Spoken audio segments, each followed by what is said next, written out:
বিচাৰিছে নেকি এনেকুৱা আজিৰ দিনটোত কেলে নাপায়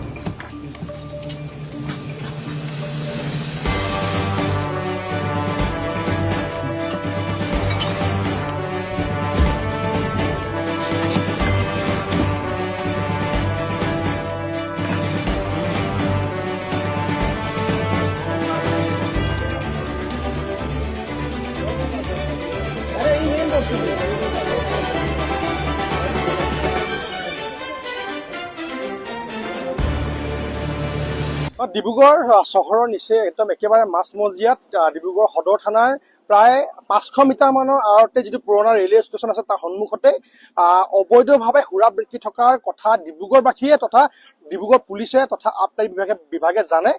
ইমান দিন তেখেতলোকে অবৈধভাৱে ব্যৱসায় কৰি আছিলে, কিন্তু এই অসমবাসী যিটো কাৰণত আজি কান্দি থাকিবলগীয়া আছে, যিটো কাৰণত তেখেতলোকে আজি আমি সমগ্ৰ অসমবাসীয়ে শ্ৰদ্ধাঞ্জলি জনাই আছে, সেই একে সময়তে এই এখিনি অনা অসমীয়া ব্যক্তিয়ে অবৈধভাৱে ইয়াত সুৰা বিক্ৰী আছে।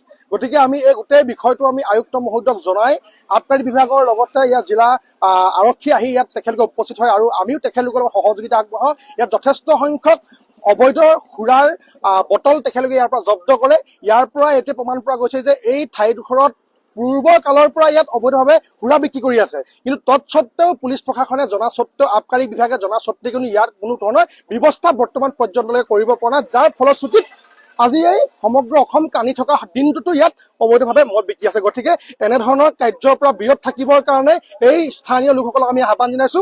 ছাত্ৰ সন্থাই আজি আমি এনেকুৱা এটা সময়ত ইয়াত যে আহি আমি অবৈধ সুৰাৰ ঘাটিত উৎখাত কৰিবলগীয়া হৈছে, ইয়াত যে আমি আবকাৰী বিভাগ আৰু পুলিচ প্ৰশাসনৰ লগত যে আহিবলগীয়া হৈছে, আটাইতকৈ দুখৰ কথা আজিৰ দিনটোত। গতিকে এনেকুৱা এটা আমি পৰিস্থিতি বিচৰা নাছিলো।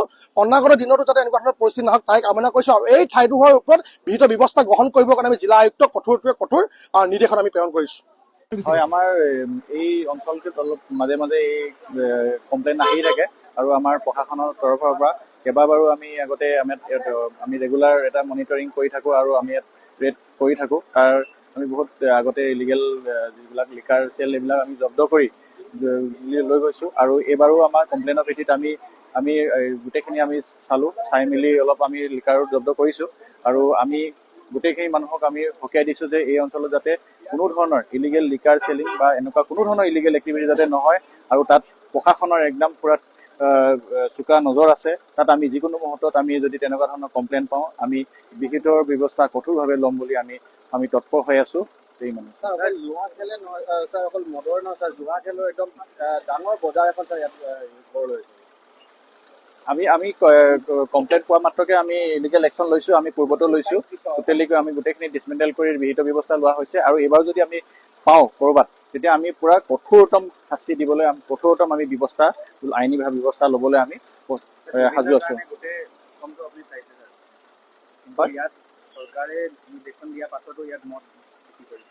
হয়, আমি সেই বিহিত ব্যৱস্থা লৈ আছোঁ।